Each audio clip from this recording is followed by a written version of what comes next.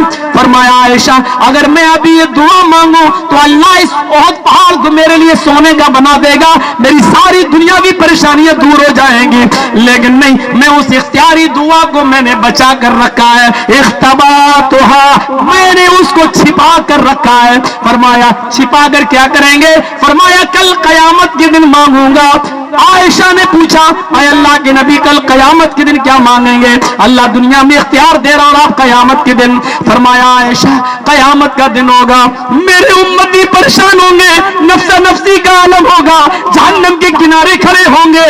اللہ کہے گا بتاؤ ان کو جہنم میں ڈال دیا جائے. میں کہوں گا اللہ ایک دعا کا اختیار تو نے مجھے دیا تھا, وہ میں نے دنیا میں نہیں مانگی, وہ دعا میری باقی ہے. اے اللہ آخرت میں مجھے حق دے کہ وہ دعا مانگوں, اور وہ میری باقی ہے دعا, اس کو سننا تیرا فرض ہے, تیرا کام ہے. اللہ کہے گا ہاں اے محمد تم صحیح کہہ رہے ہو, بتاؤ کیا مانگتے ہو؟ میں سجدے میں گر جاؤں گا. اللہ کہے گا ارفع راسک, اے محمد اپنے سر کو اٹھاؤ, میں اپنا سر اٹھاؤں گا. اللہ کہے گا اختیاری دعا ہے میری, جاؤ محمد مانگو کیا مانگتے ہو. عائشہ کہتی ہے اے اللہ کے نبی وہاں آپ کیا مانگیں گے؟ آپ نے فرمایا شفاء لامتی, قیامت کے دن میں کہوں گا اللہ میری امت کو بخش دے, اللہ میری امت کو بخش دے, اللہ ان جہنمیوں کو جنتی بنا دے. پھر یہ اللہ کی مرضی پر موقوف ہے, وہ میری دعا سن لے اور جتنے لوگوں کو چاہے وہ بخش دے. میں نے وہ دعا بچا کے رکھی ہے جو قیامت کے دن میری امت کے کام آئے گی. ایک دعا کا اختیار بھی دیا تو اللہ کے رسول نے اس دعا کو بچا کر رکھ لیا. میرے بھائیوں سادھو ایسا تھا, اس دنیا سے گیا, بس ایک نقشہ کھینچ دیتا ہوں, اس دنیا سے رخصت ہو رہا ہے, سب کچھ ہے, سب کچھ ہے, لیکن سب لٹا دیا. آپ کی روح نکلنے میں قبض سے انصری سے پرواز ہونے میں صرف 3 دن باقی رہ گئے. سوموار کو آپ اللہ کو پیارے ہو گئے, لیکن جمعے کا دن ہے, تکیے کے نیچے ہاتھ پہنچ جاتا ہے 3 درہم. فرمایا عائشہ یہ کیا ہے؟ آپ کی طبیعت ٹھیک نہیں ہے, وقت بے وقت کام آ سکتے ہیں. فرمایا عائشہ اگر میری روح نکل گئی, اللہ کو پیارا ہو گیا اور یہ 3 درہم میرے پاس رہ گئے تو کل قیامت کے دن میں اپنے رب کو کیا جواب دوں گا؟ میرے رب کو ہم کیا منہ دکھائیں گے؟ خرچ کر دو ان کو. وہ 3 درہم بھی دے دیے, 2 دن باقی رہ گئے انتقال میں, اس دنیا سے رخصت ہونے میں. صحابہ کرام کو مخاطب کر کے کہتے ہیں او میرے ساتھیو, یہودی فلاں یہودی کے پاس میری ایک زرہ ہے, وہ میں نے گروی رکھی تھی. آئے ساتھیو میں نے اس سے 30 سا جو لے لیا تھا, زرہ دے کر 30 سا جو کا مطلب 75 کلو جو, وہ میں نے اس سے لے لی تھی, اور یہ شرط تھی جب میں تمہاری 75 کلو جو واپس کر دوں تو تم میری زرہ دے دینا. لیکن میری پوری زندگی گزر گئی, 75 کلو جو کا انتظام میرے پاس نہیں ہو سکا. 75 کلو جو یہودی کو دے دینا اور اس سے وہ زرہ لے لینا جو تمہارے آگے چل کر جنگ میں لڑنے کے کام آئے گی. آج آخری دن ہے, عائشہ صدیقہ کی ران کے اوپر سر رکھے ہوئے, ہونٹ ہلنے لگے. حضرت فاطمہ آتی ہے, نبی ان کو بوسہ دیتے تھے, آج اٹھنے کی طاقت نہیں ہے. فاطمہ خود آتی ہے, اپنے باپ کو بوسہ دیتی ہے. اللہ کے نبی اپنے ہاتھوں کو پانی کے برتن میں ڈالتے ہیں, سر پہ ملتے جا رہے ہیں, پانی کے برتن میں ڈالتے ہیں, اپنے ہاتھوں میں ملتے جا رہے ہیں, اپنے جسم پہ ملتے جا رہے ہیں, کہتے جا رہے ہیں ان للموت سکرات, ان للموت سکرات, ان للموت سکرات. موت کے لیے بڑی بے چینیاں ہیں, موت کے لیے بڑی دشواریاں ہیں. حضرت فاطمہ نے یہ حال دیکھا تو رونے لگی, ہائے میرے ابو کی تکلیف, واہ کر بابا تو, ہائے میرے ابو جان, ہائے میرے ابو کی تکلیف.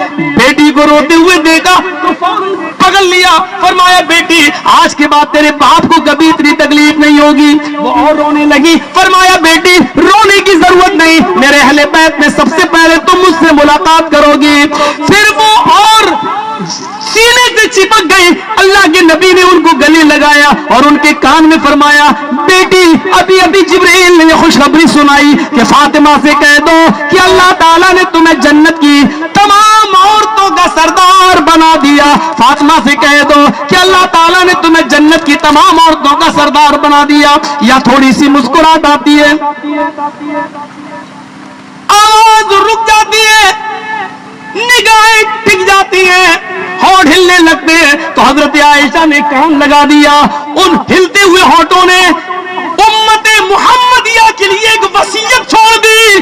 ان ہلتے ہوئے ہونٹوں نے یہ گواہی دے دی, عائشہ میں تو اس دنیا سے رخصت ہو رہا ہوں, لیکن میرا یہ آخری پیغام امت میں پہنچا دینا, اقیم الصلاۃ, اقیم الصلاۃ وما ملکت ایمانکم. نماز پڑھتے رہنا اور اپنے ماتحتوں کا خیال رکھنا, نماز پڑھتے رہنا اور اپنے ماتحتوں کا خیال رکھنا. اپنے غلاموں پر ظلم نہ کرنا, جو خود کھانا وہ ان کو کھلانا, جو خود پہننا وہ ان کو پہنانا. خبردار ان کی طاقت سے زیادہ ان سے کام نہ لینا. اگر کوئی مشکل کام ان سے کرانا چاہو تو ان کے کام میں تم ان کی مدد بھی کرنا. ایک طرف اللہ کے حق سے جوڑ رہے ہیں کہ نماز پڑھنا, دوسری طرف بندوں کے اوپر ظلم و ستم ڈھانے سے روک رہے ہیں کہ دیکھو اپنے غلاموں کے اوپر بھی ظلم و ستم مت ڈھانا. پھر کائنات کی نظروں نے دیکھا, اما عائشہ دیکھ رہی ہیں, نگاہیں ٹکی تو ٹکی رہ گئی ہیں, اور تھوڑی سی آواز نکلی تو آواز تھوڑی سی آواز میں جان آئی تو اتنا کہا اللہم بالرفیق الاعلی, اللہم بالرفیق الاعلی, اللہم بالرفیق الاعلی. اے اللہ رفیق اعلی میں, اے اللہ رفیق اعلی میں. اور اتنا کہتے ہوئے اللہ کے رسول اس دنیا سے رخصت ہو گئے. اقرأ بسم ربک الذی خلق, اس اللہ کے نام سے زندگی کا آغاز کیا تھا اور آخر میں اسی اللہ کے نام پر اس نے اپنی سانس ختم کر دی. پوری دنیا کو روشن کرنے والا سورج ہمیشہ ہمیشہ کے لیے غروب ہو گیا. میرے بھائیوں تقریباً 32 گھنٹے تک 32 آورز, تقریباً 32 گھنٹے تک نبی اکرم کو دفنایا نہیں گیا. لوگ آتے گئے, دیکھتے گئے, آتے گئے, دیکھتے گئے. رب سے خبر ملی وہ دور سے آئے, کچھ لوگ رات کے 12-1-2 بجے کے بعد بھی آئے. یہ بڑی دور سے وفد آیا تھا. سادھو بتلانا چاہتا ہوں آپ کو کہ کس کو کہتے ہیں. یہ وفد رات میں آیا, تقریباً 1 یا 2 بجے کا ٹائم ہوگا. صحابہ باہر بیٹھے ہوئے ہیں, اندر اما عائشہ اور آپ کی اور دوسری بیویاں ہیں. ان لوگوں نے کہا بھی ہم آئے ہیں, ہم بھی نبی کا چہرہ دیکھنا چاہتے ہیں. کہا دستک دو. دروازہ کھٹکھٹایا اس وفد نے, رات کے اندھیرے میں دروازہ کھٹکھٹایا. جب وفد آیا دروازہ کھٹکھٹایا, اما عائشہ نے دروازہ کھولا. ہم بڑی دور سے آئے ہیں, ہمیں دیر سے پتہ چلا ہے, ہم بھی نبی کا چہرہ دیکھنا چاہتے ہیں, آئیے تشریف لائیے. اندر جاتا ہے یہ وفد. اس وفد نے اندر جا کر محمد رسول اللہ کے چہرے کو دیکھا.